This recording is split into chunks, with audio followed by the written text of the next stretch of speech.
Good evening, everybody.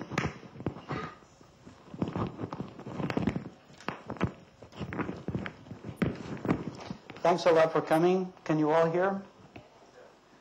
Some of you are standing. There are more places down here if you like. Do you need your slides? I do. Thank you. So, Israel Makov had a very clear and memorable message.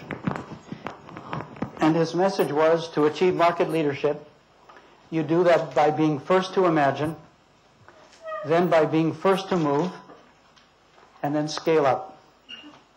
Really simple. Elementary. And how does the process start? It starts by being first to imagine. So this evening is titled, What's Next? Which is about imagining. And that's what we're going to do here. And we have an outstanding panel to help us do that. First to imagine. What is next? I'm going to make very brief introductory comments to set the stage and then turn my panel loose. Managers, many of you are students of management and also managers and leaders. We all ask the same question every day. What is going on in the world? Recently, that question has undergone a tiny change, but a very important change. Instead of asking what is going on in the world, many of us are asking, what in the world is going on? And the changes have been enormous and rapid. There are two main approaches to what is going on in the world. The first approach is the white swan approach. This is Nurit Robini, an economist. He predicted the 2007 global crisis. He also predicted it in 2006, 2005, 2004.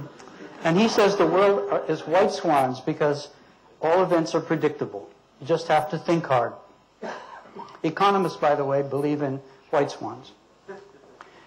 Then there's black swan thinking, Nassim Taleb, and his wonderful book that I recommend that we all read.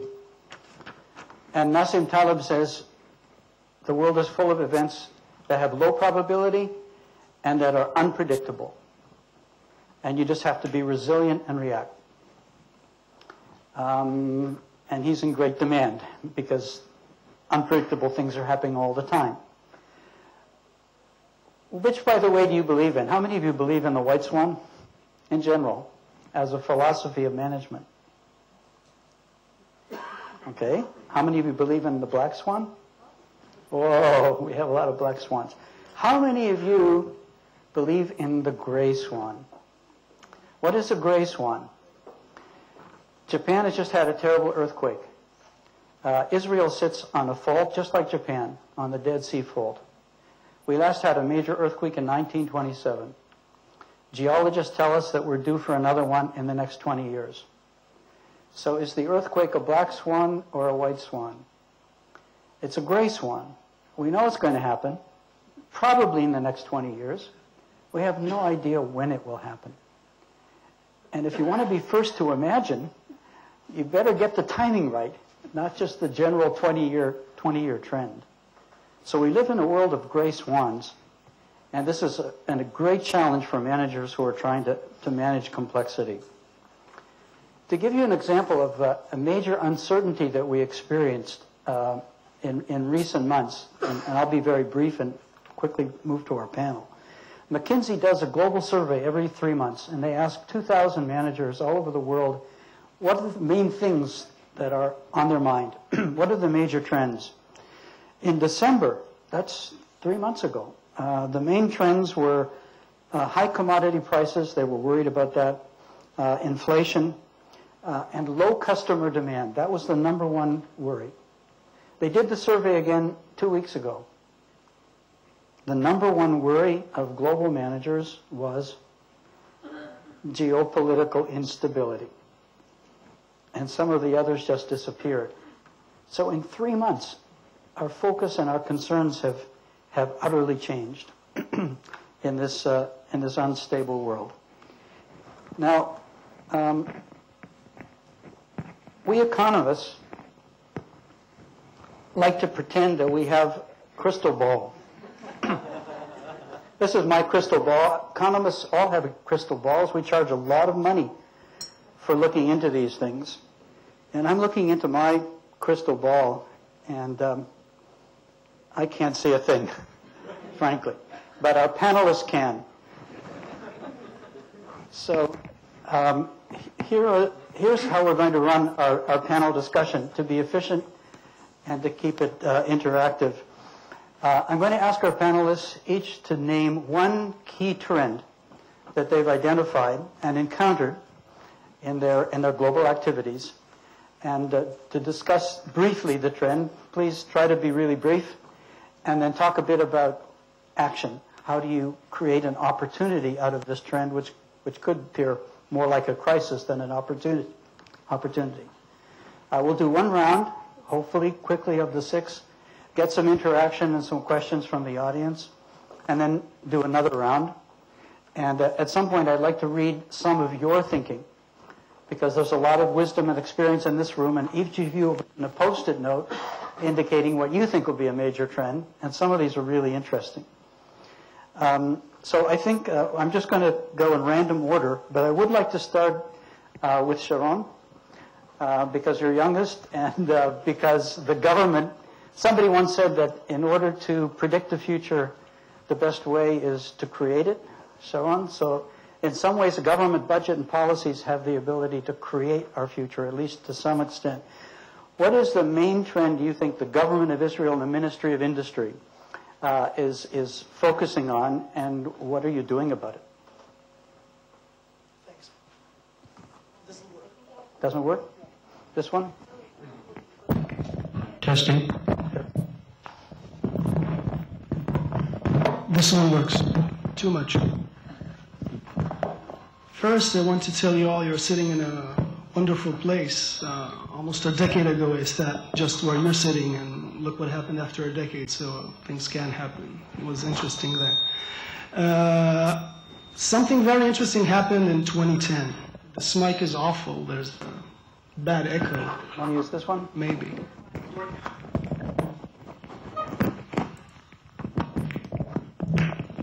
This one's better?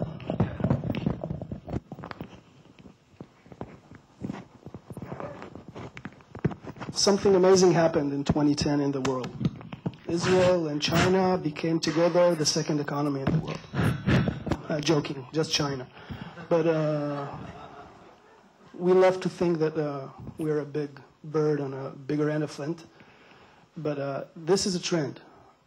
But this trend came late to the government of Israel. This trend should have come to the government not a decade ago, but 5 years ago. We can ask Israel when Teva first approached China. I believe it was 5 years ago, even more. And that's the biggest problem of the government, of the Israeli government. We can't foresee futures. We are late. We're a big monster. You said earlier 800 tons. You can multiply it. It doesn't matter. The good thing is that government needs to react. And on this occasion, in China, I think that we reacted a bit late, but quick.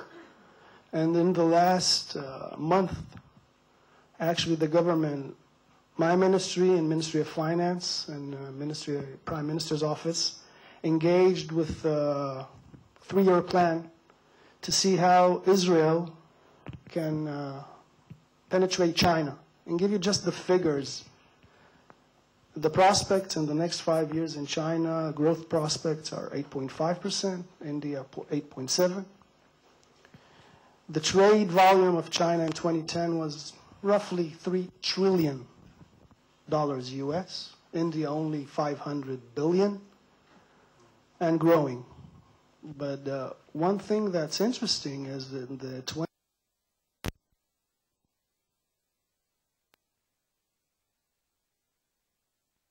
and that's something that we couldn't miss. And we started to think what happened. And we noticed that companies are shifting widely from our usual suspects, the US, the EU, and so on, and moving towards China. And we said, okay, how can we help them? And flew there, and came back a couple of times, and met with a lot of people from the industry, and came out with a plan, a 3-year plan, a 100 million shekel plan that needs to help the industry penetrating these markets. And they go on 3 main perspectives. The first one is presence. Presence not for companies like Teva or Tahal that they don't need us, but for SMEs that do need us. And helping them with local officers and local offices and operating beta sites and local expertise of these companies. And deepening the cooperation between Chinese and Israeli public government sector. And all this happened in around 3 months. And that's zooming in government time. So actually this is a trend that came to the industry quite a while ago, but we caught up late. But we're thinking about the next one, and you mentioned West Africa. West Africa is one of the most interesting places for us as the Israeli government now. Look at the numbers of Ghana. You see 15% of growth prospects and so on. So we want to be in West Africa where we should have been in China 5 years ago, and that's our next target. Thank you.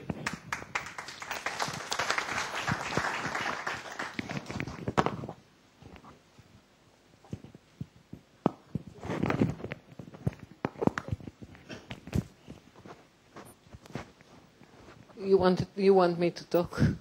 Sure. Okay. I changed hats, and in January I joined a multinational corporation, and I specifically say multinational because it's different than global.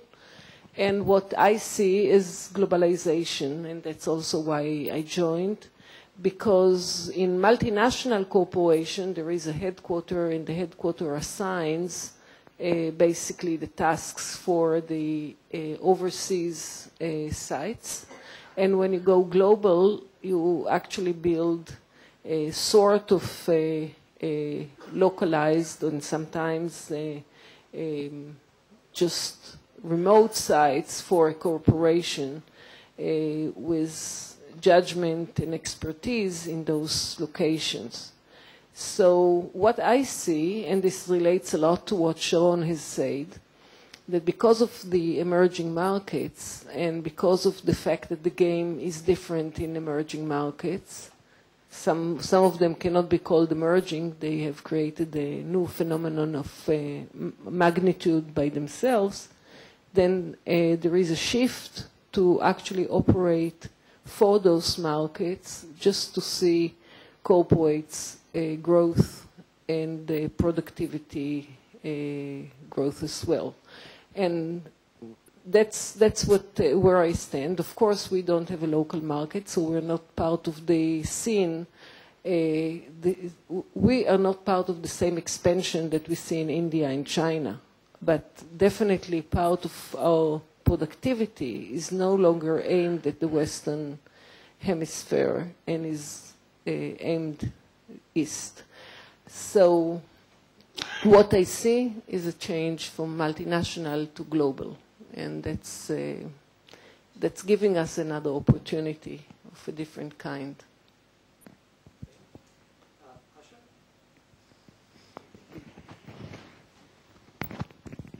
I'll do it brief. I agree with both of you. I think globalization is the name of the game. I don't know if it's going to be the emerging markets or the US will become a strong economy again, or Europe or West Africa. I think that I look at it in this school. This school is a multinational corporation, by the way. IMBA is a firm, or it's an organization that involves a lot of people from many different countries. And that's where this faculty is heading, in the sense that it is, I'm not sure where the strong markets will be, but I'm sure there will be a lot of strong markets outside Israel. Israel is small. I'm not a great believer in the Israeli government, to say the least. So the way I look at it is we are very good in some things in which we are very good. Innovation, entrepreneurship, and so on and so forth. So I think the role of the government, if they have to do something, is just help in this direction. Spend much more money on R&D. Give much more money to firms in Israel that will do their R&D. Don't spend a penny on building new photovoltaic cells that will be old in 3 years. And just give the money for R&D and let the people in Israel do what they have to do. So in my opinion, the idea is work on the process. We have fairly strong people in Israel and many very strong people in Israel. So on the one hand, let them do what they have to do. Give them the processes. In a school like ours, teach the things that will not change very fast. Leave the outside world, which changes very much to their experience. Let them do it by themselves. And just give them good tools to proceed and find their way out. And the government should do only the things that will reinforce Israel. Israel is not the US, small country, small firms. Teva is a great success, but do not try to get a new Teva. If you have a new Teva, great. Work on smaller firms and let them thrive.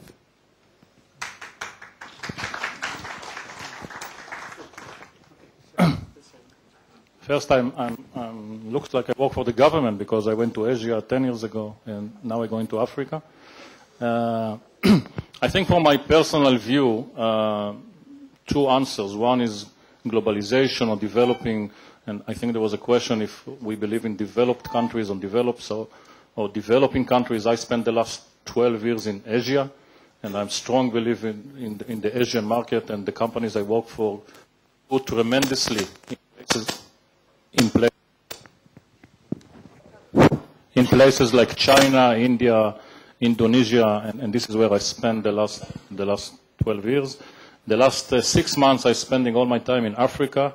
So if you look at geographically where personally I believe the next market here is in Africa. I think from medium-sized companies, the major one I work for, looking at globalization, the major challenges is how to invest in the next market while the money is still come from existing markets, and how to identify the next local trend and be the leader in the next global Africa while your market is still East Europe or West Europe or America, and how to put the right investment in the next markets or the next product. And I represent here, I was the president of a subsidiary, and now I'm a CEO of a global company, and really the trends between, or the fights between what headquarters can do, what local presence can do, how much to keep in the headquarters, how much to invest in local presence and subsidiaries. This is one of the major, I think, questions global managers need to ask themselves, and how to really identify the budgets and the focus between your local presence or your local managing directors and the headquarters and the CEO. I think this, what you said, is one of the major things I learned during the last 15 years. Thank you. Well, I think I'm probably the odd person here on this panel. Odd, ODD. What I do for the last 16 years is listen to the market, look very carefully to see what is feasible and what is viable, and develop projects that did not exist in those markets before. I've been doing it for 16 years. Started in Lithuania, went to Russia, Romania, and now in West Africa, where we built, for example, for young people here who are students, who are graduating, and who are thinking of opportunities, we are creating multinational companies. They're actually regional companies, but they're multinational because they are in many countries and they have a headquarters. We created the first beverage can factory in Nigeria, which is the first one in sub-Saharan Africa, which is now selling to Ghana and Cameroon and will expand beyond. So it's actually a multinational company owned by a combination of Israeli and Nigerian investors, and who are now listening to what the other markets need and developing products for those markets. We do the same with the chocolate project, also in West Africa, which will control the cocoa market in Nigeria, and will also bring in products, better quality cocoa from Ghana, so that we have an organic, more recognizable brand than just Nigerian cocoa, which has all kinds of connotations attached to it. We will overcome those connotations with strategic approach to the various issues and obstacles that we face. But we're not daunted by obstacles because the market is there. And as long as the market is there, there's always financing. So anyone here who doubts that there is financing is wrong. There's plenty of financing. As long as there are banks and people put their money in the banks, as long as people retire, as long as there is a flow of cash, there is always money. And never look to government for it, because you will grow old and still look. So the name of my company is PRI, is Private Resources for Industry. We never work with government. Every time we've tried, we've failed, so we don't try again. Not because it's nothing to do with the Israeli government. I'm talking about government in general. So I think that some of the major issues here are is the competition for quality talent globally. We're going to see more of that happening, primarily because there are options, and all the developing economies are bringing back their students from abroad and are taking people who would otherwise work for the multinationals that we know. So the Indian multinationals and Chinese and Brazilian and everybody else, and the Nigerian companies are bringing back educated people from top universities and are taking them away with better remuneration, better quality of life, more flexibility, etc., from the traditional multinational from the West or the North or whatever you want to call it. So the opportunity is actually to replace imports, to understand markets. I'll give you one small example in case any of you are discouraged about what the opportunities are. I speak about West Africa, and when I've overdone it, stop me, because, you know, I can talk forever. But we, particularly in Nigeria and northern Ghana, there is an abundance of tomatoes. Small thing. Huge quantities of tomatoes. These countries import all their processed tomato products from South Africa, Italy, China, all garbage for high prices. So you would think that it would make sense to develop a tomato processing industry, and it does make sense. But if you look at the 150 or let's say 300 million people in the area, the vast majority of them are very poor. So we develop small portions of tomato paste, not big jars. Because if you go to the north of Nigeria today and you listen and watch and respect the market, you will see that people go and get a spoonful of tomato paste and buy it from the local corner shop. They cannot afford to buy. They do what my grandmother used to do, shop by the day. They can't buy a whole jar. They don't have the money for it. So the idea is we make small portions. They can buy hygienic, prepackaged small portions. Now, for anyone who is in the business of packaged products, we know that 1 penny per small package represents maybe a 20 or 40% added value to, you know, the fact that it's small and you're charging very little for it doesn't mean it's not viable commercially. Okay, so it's very important to imagine, but even more than imagine, I think imagining involves listening to the customer, listening to the market carefully. That's the number one thing. And then checking, not to get excited about what the customer says, to see, is it viable?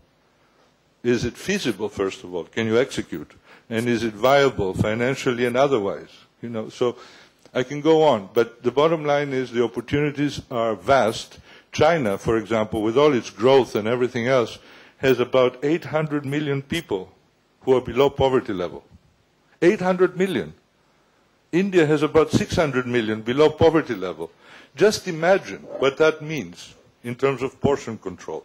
And I'll close, because everybody talks about China, to say in December I was in Shanghai and I was invited by the propaganda bureau to go 25 kilometers from Shanghai, the center of Shanghai. This is very serious.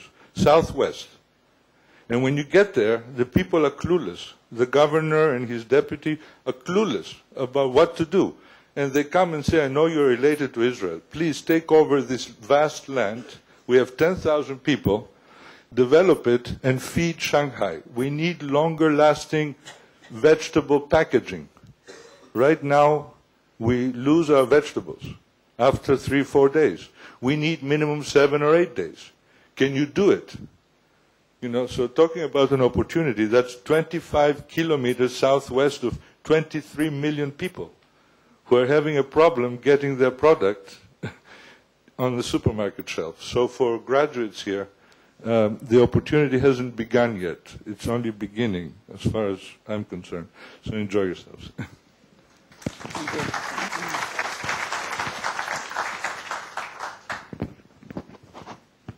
So from my point of view, I would say that the greatest challenge awaiting the business community is the war for talent. We are facing a demographic crisis where less and less people are born, and this is why less and less talent is being grown, and the talent must be more and more flexible and more global players. So from my point of view, this is going to be the greatest challenge, and the ability and the agility to move from one culture to the other is, I think, the greatest asset somebody can bring to the marketplace. I think that multinationals, from this point of view, are the best universities. I mean, I think it's the place where people are growing. Where I would recommend, you know, for somebody who just starts his business life, is always to start with a position in a large multinational, and to then go and get another perspective of culture, but to put a base in global companies, in multinationals, where you can really grow and challenge yourself. I think from the point of view of Israel, the multinationals have brought in a great value in developing the executive market.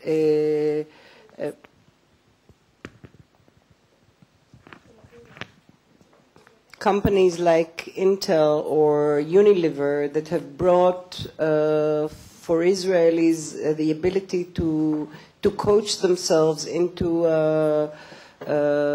global cultures, as well as Teva being an Israeli, Teva or Amdocs being Israeli multinationals, have really been the cornerstone for growing the Israeli executive market. So I think this is where the true challenge is, and especially from the point of view of the Israeli government.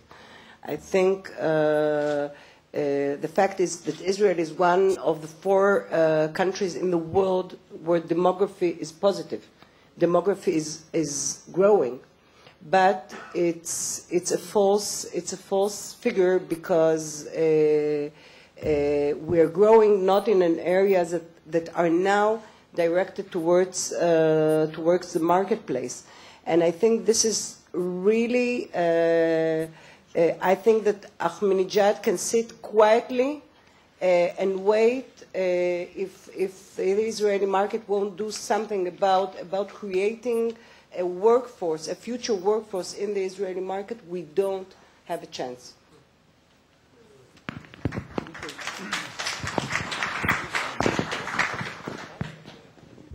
I'd like to add one trend of my own, if I might. It's not widely known. We're considered a high-tech company. Last year, 2010, high-tech exports, high-tech industrial exports were $20.2 billion. Non-high-tech exports were bigger, a slightly bit bigger, $20.6 billion. We have very strong non-high-tech exports in areas that are very important to the world. Fertilizer, for example, in a world where food is growing scarce, chemicals and other things. So we need to think carefully about building our traditional industries. We have a project on that at the Neiman Institute and are running workshops for traditional industry companies. This is a role the Ministry of Industry can play, Sharon. Not everything is high-tech. I agree. I'd just like to read very briefly some of these trends that you, the audience, have noted. The end of nuclear energy power stations, convergence of computer systems to interact with one another, cultural differences, Nurit, energy is everything, changes in the Arab world, that's for sure, China will run the world, Israel will become an international hub, transparency and the movement away from privacy, Facebook growth. So you've identified many trends. I think hopefully we'll summarize these and find a way to post them or get them to you because they're very interesting. One final brief comment and we'll get some questions, one or two questions from the audience. Orna mentioned the crucial difference between an MNC, a multinational corporation, and a global corporation. A multinational corporation operates in many nations. For a global corporation, borders and nation states don't exist. Nestle operates in the world as if there were no borders because they're able to operate comfortably anywhere, localize their product, globalize their product, and overcome the most horrendous of conditions. And many of Nestle's senior management, by the way, won their spurs in South America during rapid inflation and issues of terrorism and instability. So global companies truly operate worldwide without even seeing the issue of borders. Questions from the audience. Hopefully we can use the mic and state your name and your organization. Yes, I will repeat the question.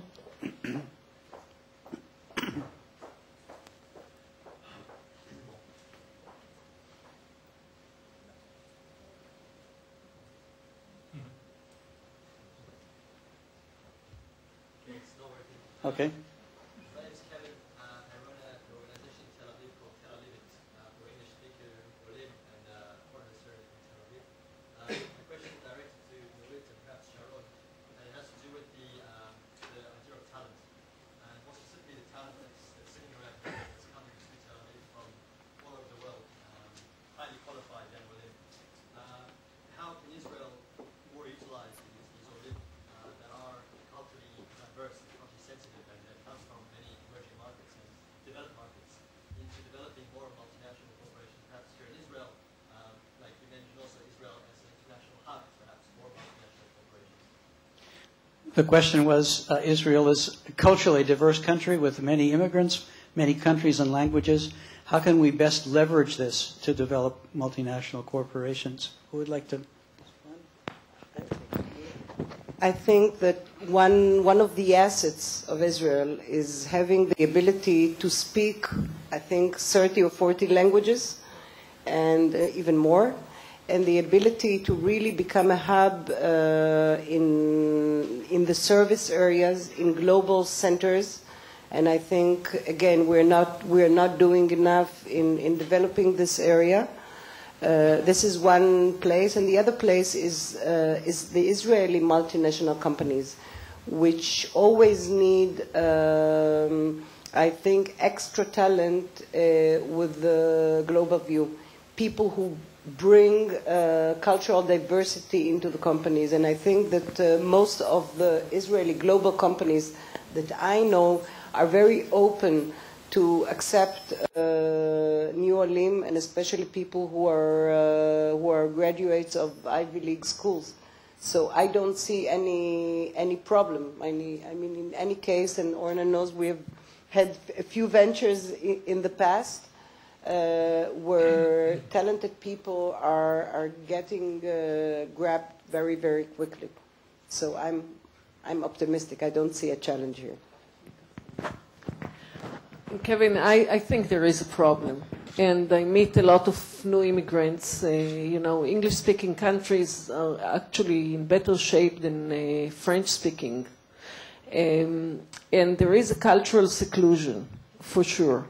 But what I can tell you in my small world, that also there is somewhat lack of flexibility because, for example, if you come to me with the right kind of professions of people who are willing to work in Be'er Sheva, I'm willing to help.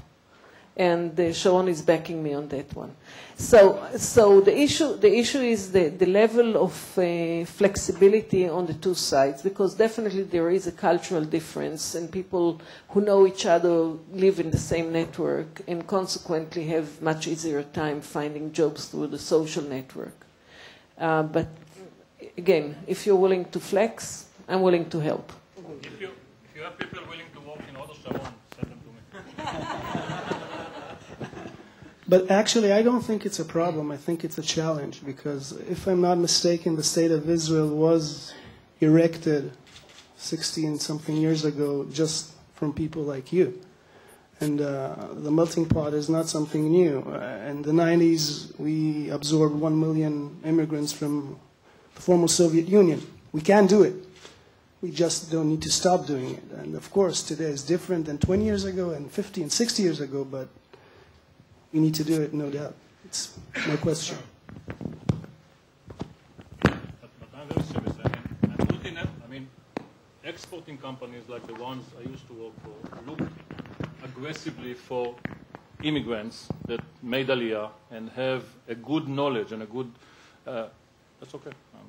Have a good knowledge of the countries. I'm looking for French-speaking people for ages, and also English-speaking people and Chinese-speaking people. So send them all to me. SkyVision is a great company. If you want to work in Nigeria, talk to Doron.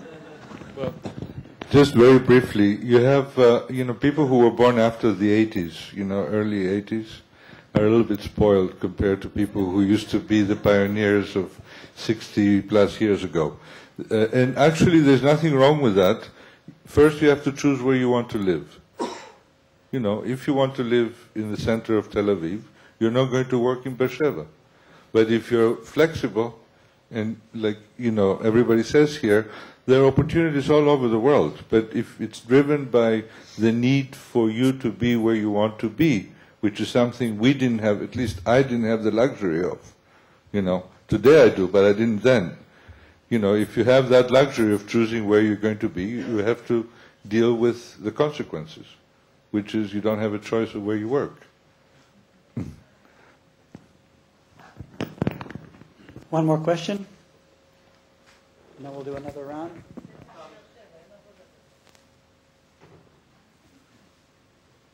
I'll shout. Naftali Moser, how can Israeli companies better work with multinationals coming out of the emerging world like Tata? Like, for instance, Tata in India. How can Israel work better with emerging market multinationals like Tata?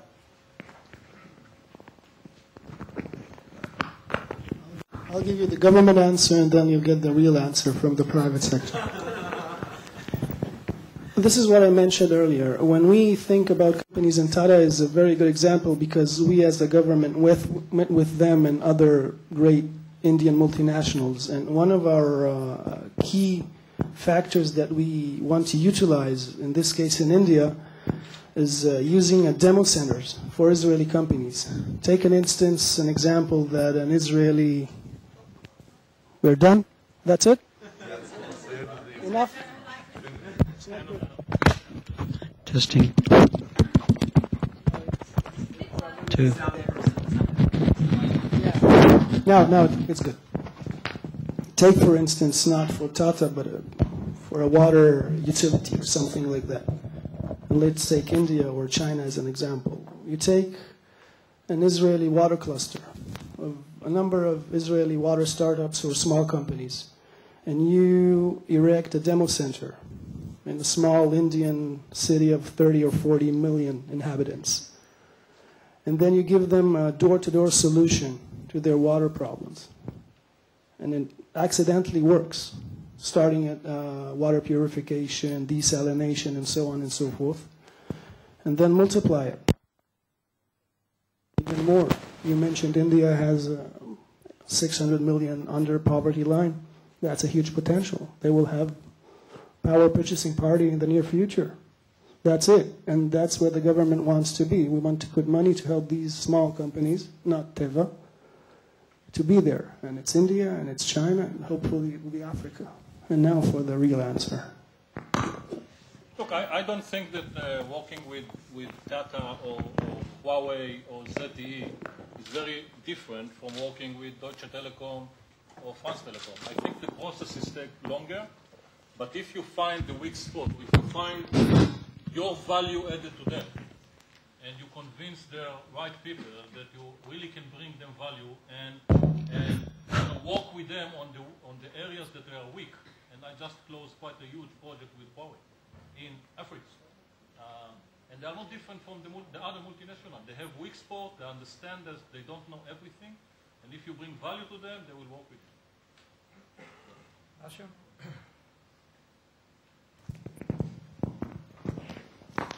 Let me tell you how we approach it here. Again, as I said before, I think that there is a huge information transfer in the world, and it's very difficult. I just have to keep it far away. And I think that, and you see the people who work here, you said the people who introduced us are around 30 years old, about half my age. And the reason is very simple. I'm not sure I fully understand people who are 30 years old.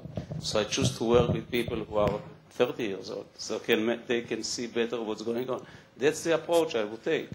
And it seems to me the way to do it is to open this market, let our students, let other people meet each other, know some basic rules about differences in cultures, about how people approach issues differently. Don't teach them, just show them a couple of times and let them loose. They'll do it. I cannot teach it, and we don't do that. We just open, let them see, and they'll do it by themselves. About 1 month ago, we had to submit a bid in northern Nigeria for an electricity distribution project. And the requirement was to bring a global company or multinational that would bring the technical expertise. This particular project happens to be in a troubled area where Muslims and Christians clash before and after elections.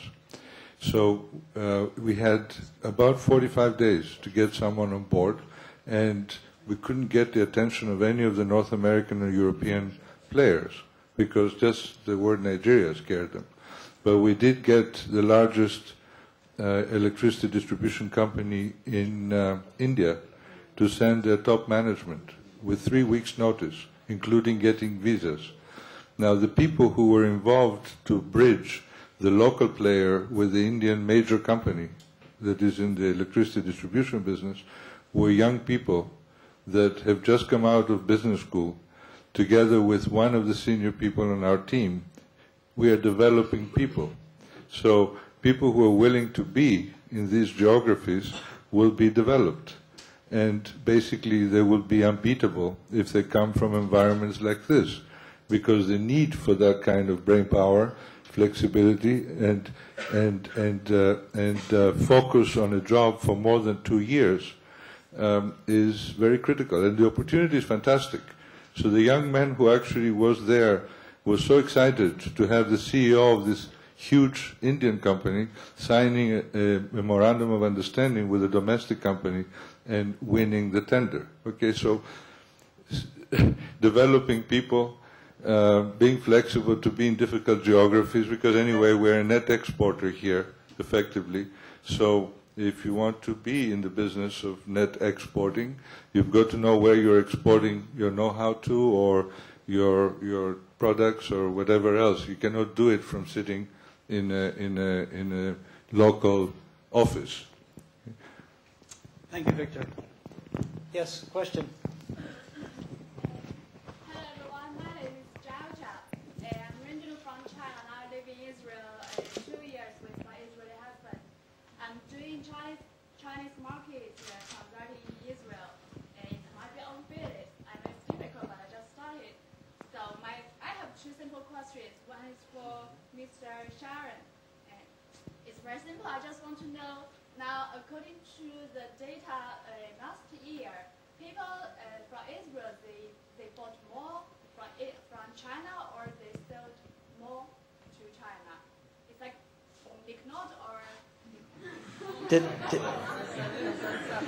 Did imports rise more or less than exports to China? Yeah, trade balance. To buy or to sell? The answer is both, but one is greater than the other. We imported much more than we exported. The import towards Israel, inbound, was doubled, and the export to China was only grown by 30%, only.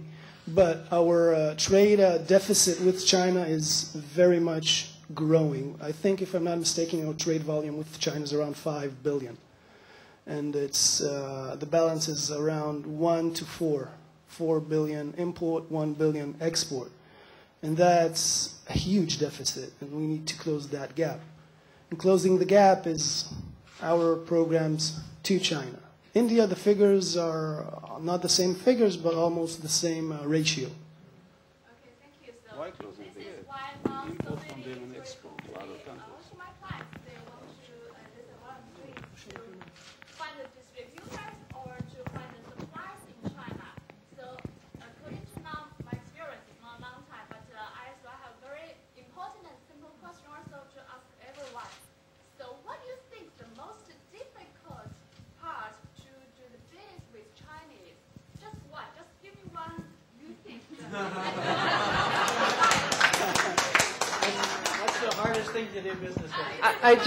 I'll tell you my experience. My experience is that it's very difficult to do the project funding initially, because when you work with American companies, from a small company perspective, you have non-recurrent expenses, and with Chinese companies, you don't have that. That was my experience on a large scale of electronics.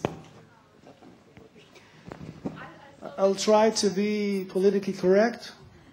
The democracy. Not in Israel. I'm so sorry, Facebook and Twitter, we cannot open China, but it does influence our business, right? Okay. Sorry. No, reverse engineering.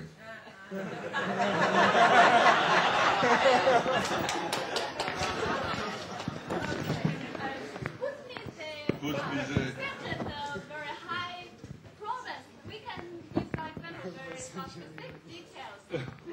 You want specific details? Thank you. Thank you. Do you like it here in Israel? Yeah, actually I like to be animal that really great.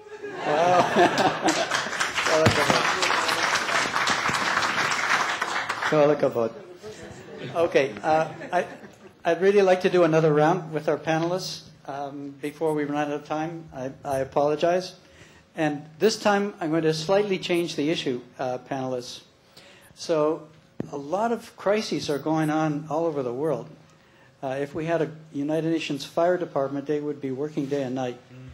I'd like you to identify what you see as a crisis and then indicate how that could be transformed into an opportunity, a business opportunity, from the point of view of the government and business and so on. And Nurit, we'll start with you because you were the last time, so you'll be first. Okay. Crisis and an opportunity. I think I'll use the same thing I was talking before. I think the crisis of talent, of potential talent in the world in general, and in Israel specifically, is the coming crisis that we're going to meet. And I think the opportunity here is to really mentor and home grow people into new professions, the future professions, and even to educate people into multilingual and multicultural knowledge, even in high schools and even earlier on.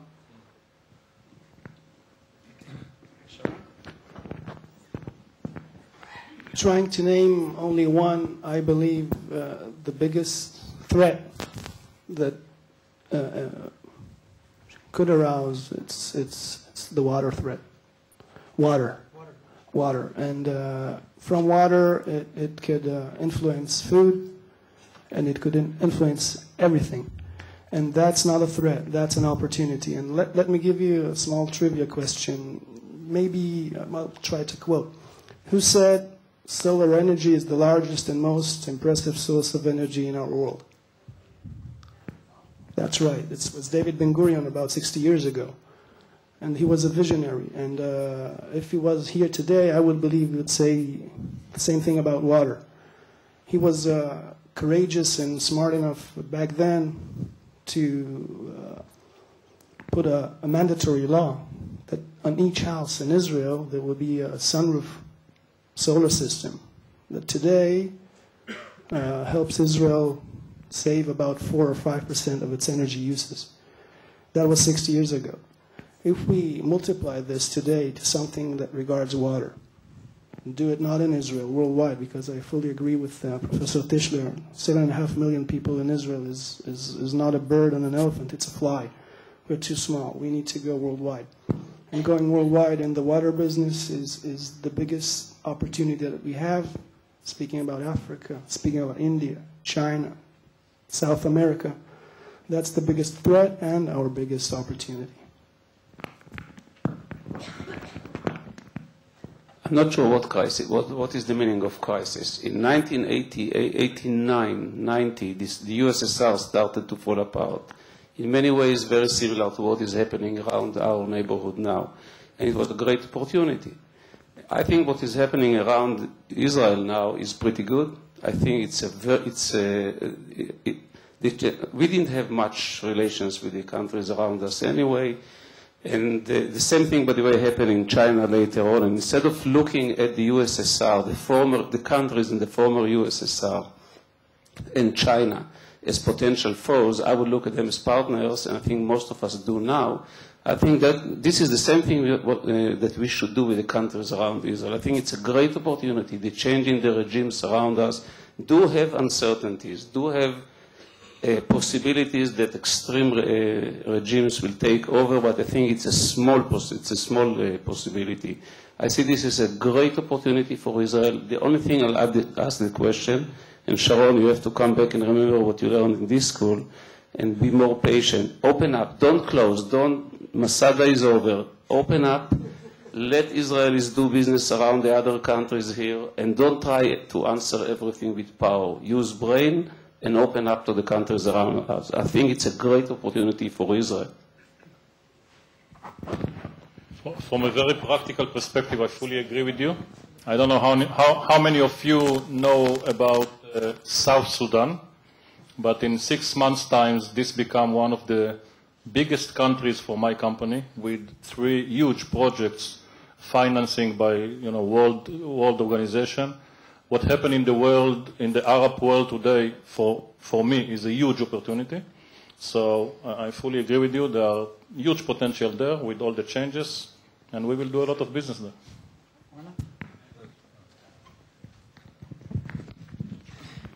I think that the rebels in Arab countries present a great deal of instability in the region. And I think that we'll win some and lose some. Some of those countries, because of the pre-organization of fundamentalist organizations, they will take over, and others will go the other direction. The only country, by the way, that I don't have great hopes for from either direction, rebels or current regime, is Libya, because of anti-Semitism. It's the greatest anti-Semitic of the Arab countries.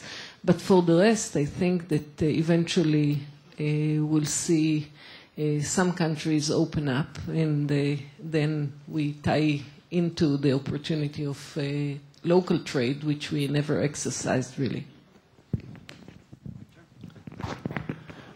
Yes, I don't like to talk about crisis because we do best during crisis, but there are some major challenges. One of them is a huge disparity in income levels, where, number one, there's, in the world, it's growing rapidly, and it's growing rapidly in all the wrong places, which is what we're seeing all around us. we will see revolution in other places as well. And we should. It's about time. Multinationals will have to play a major role where bankrupt governments cannot do it. And they're already starting. You see beer companies, you see telecom companies. They're beginning, you see oil companies. They find that they have no choice but to listen to the needs of the surrounding population in order for them to survive there and to deal with what people call the political risk. So this, bridging the gap between the very poor and the very rich is going to be part of what your generation is going to have to deal with much more than we had to deal with. And there's no doubt about that. And social entrepreneurship, without using words that mean nothing, is going to become part of the multinational, the role of multinationals, because they have no choice, not because they choose to do it as part of their strategy.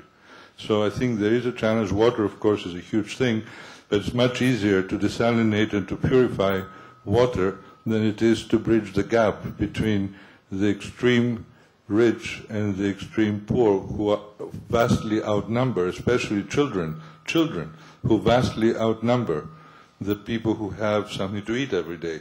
And that is another huge opportunity because, in fact, I mentioned earlier, you can produce products for people who can't afford what we can afford.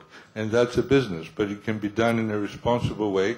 It's a new paradigm in capitalism, and there's no doubt it's coming, and we see it. So that's my position. Thank you. I'd like to add one comment to that.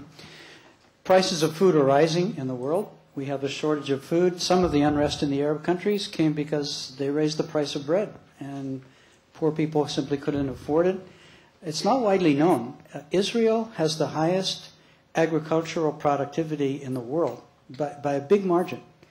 We can do a lot to help the world feed itself. So I think there's a huge opportunity here. Again, rather than simply looking and focusing solely on high-tech, let's look at all the other areas that we excel in, that we can make business out of. Gili, question?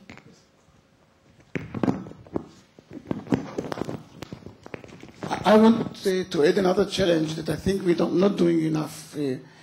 China, as we discussed, is a very hard place to do business with. I had the opportunity to lead Teva in the last 5 years in India and China, and I think we did not solve the formula how to use our innovation power and our ability and to see the difficulties of the other world. So I suggest that we should discuss maybe a few minutes how we can in Israel come with innovation of how to do the business with China better than others until today and win the pie which is ready. And I just wanted to remind ourselves, in China we have both the money now and the market.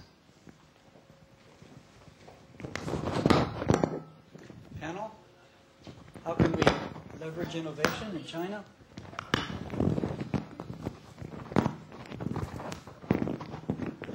Another metaphor. The Israeli economy is not a supermarket.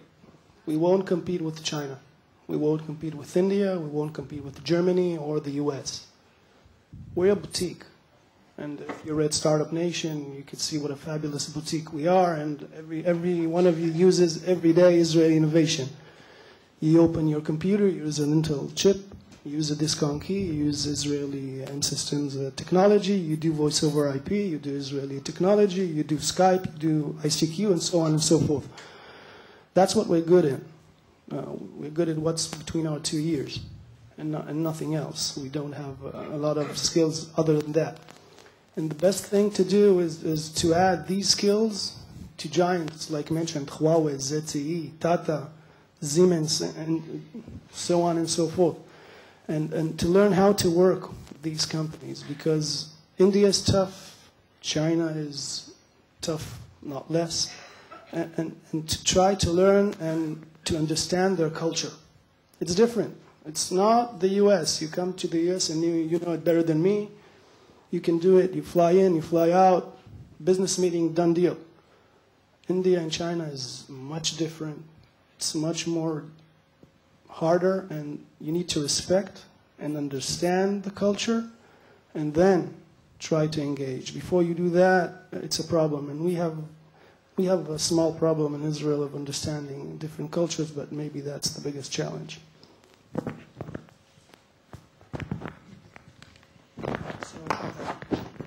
Aaron mentioned that in my previous life I was academic director of the Technion Institute of Management. We took groups of managers on field trips to China. We visited science parks and startups in China, big businesses, small businesses. And everywhere we went, we heard the same message. The Chinese said, today, made in China. Tomorrow, created in China. So we are here on the innovation food chain, and China is moving up, and it's not a secret. So we are potential collaborators with China, and they're also very fierce present-day competitors for Israeli innovation. Many people are scornful of the idea that the Chinese culture can be innovative. They'll do it their way. It won't be the Israeli style. It will be Chinese-style innovation. It will be formidable. So we have a major challenge there in both competing and collaborating with this giant. We have time for one last question. Who has a terrific question? Question? Sorry. Okay. Okay. I think it's today. I'm supposed not to talk, but I'm from China Civil Engineering Construction Corporation. My friend is Jacob. It's from China Development Bank, and I saw we are involved in Haifa for the Carmel Tunnel project, and the CDB is trying to looking for some business opportunities in Israel. I think the world, multinational, the people is the same.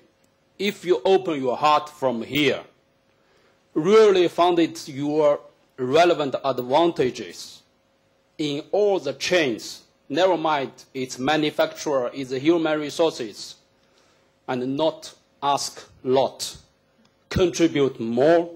I think do business with the Chinese, it will be much easier. Same way what we are doing in Israel. And when we're talking about, in Chinese, we say, when you start with the business first, it's your build the people's best is from knowing each other, from the trust. Equally to discussion, found where is the real problem. Then both sides give you a hand, then you will find all the solutions. This is what we are believing. Same what we are doing in Israel. I don't know, it's for my answers, give some of the things. I don't think the democracy with the Chinese system, it might create, and the problem for the business is doing the business. You are dealing with the people. Both sides are looking for the profit. If you can find some matching point, and so everybody gets from his part. Thank you.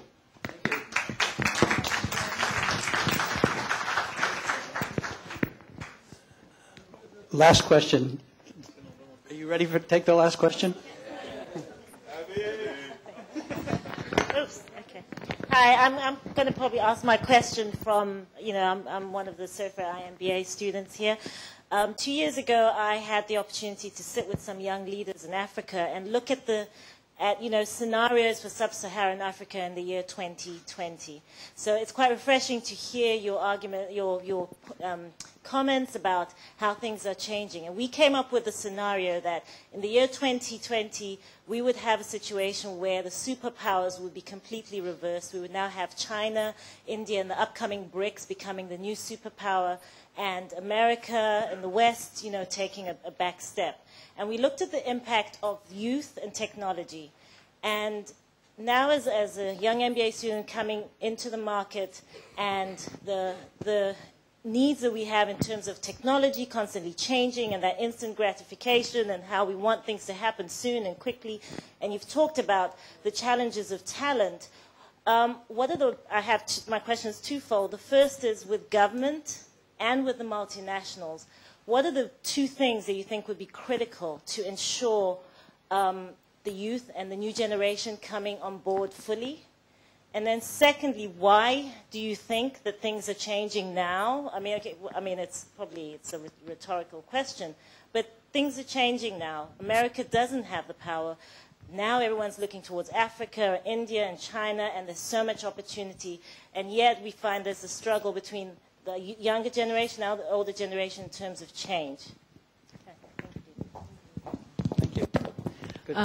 I want to tell you that the communism didn't get back into Russia because of the internet, and I think that a lot of the democratic force is influenced by the level of communication and style of communication.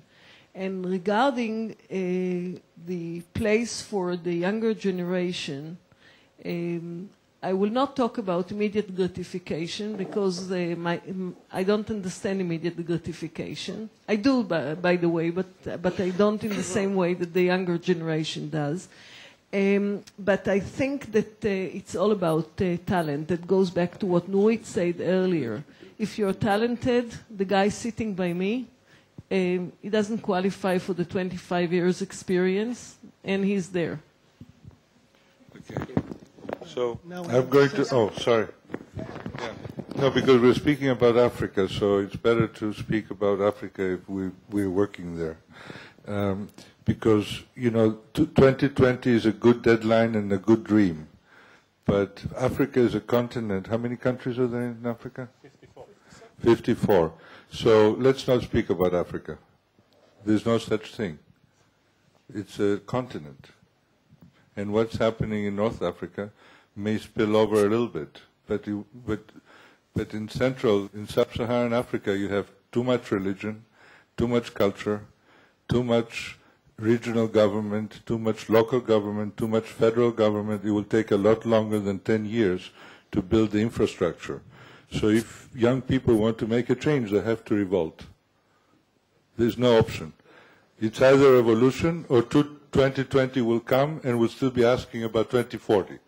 Because there are no roads, there's no electricity, there's no, there's no many things. These are opportunities, there's no power. The whole country of Nigeria has 150 million people. It has the power of the city of Cairo, and Cairo has blackouts. So imagine. So 2020 is a good deadline, and I'm with you. And everybody's doing our best, but there's just way too much to do between now and 9 years from now, What do you think? You're absolutely right. So we agree. So I'd like to sum up. One more question? Not a real question. Prof is my name. Company's name is Language Networks, and I'm involved in business development in the Asia-Pacific region. I do business development in the Asia-Pacific region. And I just wanted to make an observation. We had Sharon saying that if you have a small city in India that may need water, and then Victor said the issue is the need. I've worked a little bit in India, and you as government see that there's a need for water. I'm not sure sometimes that that's the real issue. Some people may have different agendas. At times, the government, especially in India, and I don't want to offend anyone, may not really have that agenda. There was mention here about 600 or 800 million people in China or India that are below the poverty line. It suits some of those governments to keep them that way. So going back to what Victor said about the spoonful of tomato juice or tomato sauce, yes, if they are going to pick up the tomato sauce with a spoon, maybe they really need it. When the government says that they want to build water or water reservoir or desalination, sometimes they don't really mean it because it suits them to keep certain people in. Sorry? I'm talking about specifically in India. In India, there's... That's a good one. That's a good one. Sometimes it is a local issue as well. Right.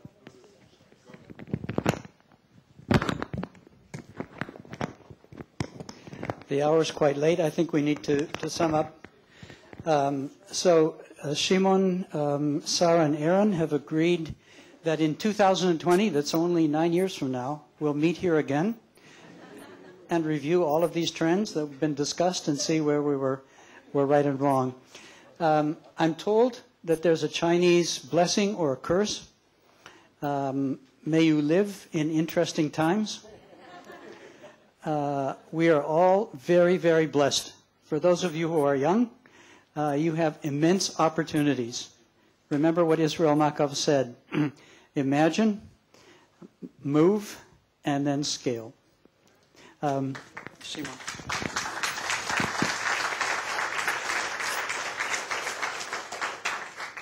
I just want to thank Sarah Makov. I want to thank our wonderful panel. Aaron has already said a lot of thank yous, so let me only say thank you to the staff of the Sulfur International IMBA program, Aaron, Sarah, Tal, Rebecca, who put this program together. Thank you to the staff of the Recanati building, and see you next year for What's Next in whatever. Thank you.